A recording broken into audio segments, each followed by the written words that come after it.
सुप्रभात। अयोध्या में अभी से होने लगे हैं त्रेता युग के दर्शन। नेपाली बाबा ने कर ली है इसकी तैयारी।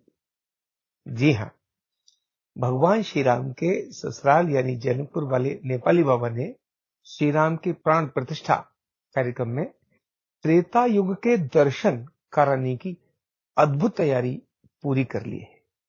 आओ इसकी कुछ झलकियां आपको मैं दिखाता हूं।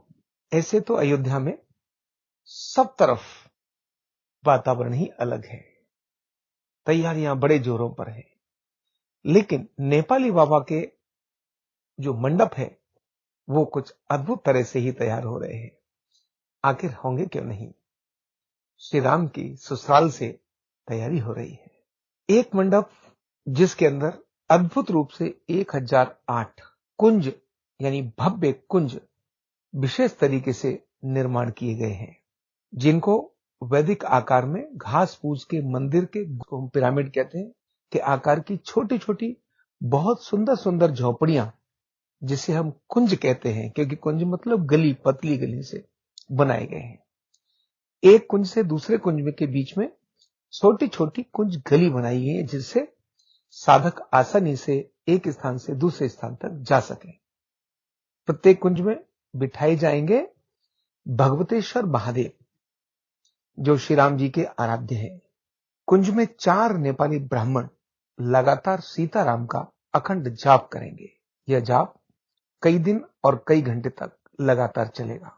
प्राण प्रतिष्ठा वाले दिन इसी जाप की कड़ी में पास के विशाल मंडप, जिसके बारे में अभी मैं बताऊंगा, 1008 कुंडों पर यज्ञ भी किया जाएगा।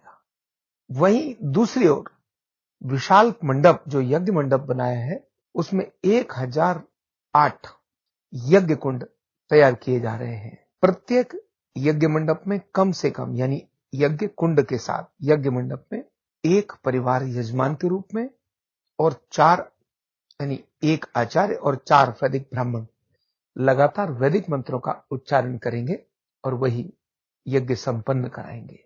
ये सभी यजमान भी, ब्रह्मचारी भी और वैदिक ब्राह्मण भी ये नेपाल से ही आए हैं। जिस समय पर सीताराम का अखंड जाप चल रहा होगा, उस जाप एवं यज्ञ को करने वाले पुरोहित, ब्रह्मचारी, यजमान और वहां पधारे हुए जितने अन्य लोग हैं, उनकी वेशभूषा, आभूषण और वहां का सब तरफ का वातावरण एक बहुत अद्भुत होगा।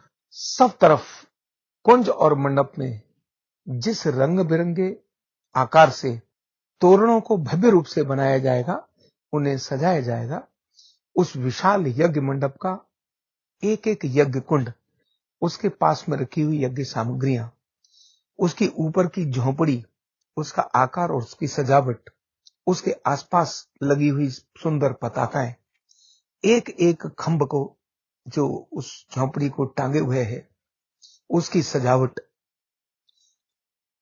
मन को इस प्रकार से भाव विभोर कर देंगी, केवल दृश्य की कल्पना मात्र से ही त्रेता युग की याद करा सकती है। तो सोचिए, जब वह प्रत्यक्ष रूप से हमारे सामने होगा तो उस पल के आनंद में, उस पल के आनंद से आपका सीना गदगद हो जाएगा। आप अंदर से भक्तिमय हो जाएंगे, भाव विभोर हो जाएंगे, और यही भाव विभोर होने पर श्री राम के साक्षात दर्शन आपको होने लगेंगे। ऐसा एक जबरदस्त वातावरण जिसकी तैयारी चल रही हो, तो 22 जनवरी की ऐसी भव्य प्राण प्रतिष्ठा की तैयारी अयोध्या को वैश्विक सांस्कृतिक राजधानी के रूप में पुनर्स्थापित कर देगी। और राजधानी तो राजधानी होती है। श्री राम अपनी राजधानी के क्रियाशील होने से संपूर्ण विश्व में मंगल का संचार करने लगेंगे।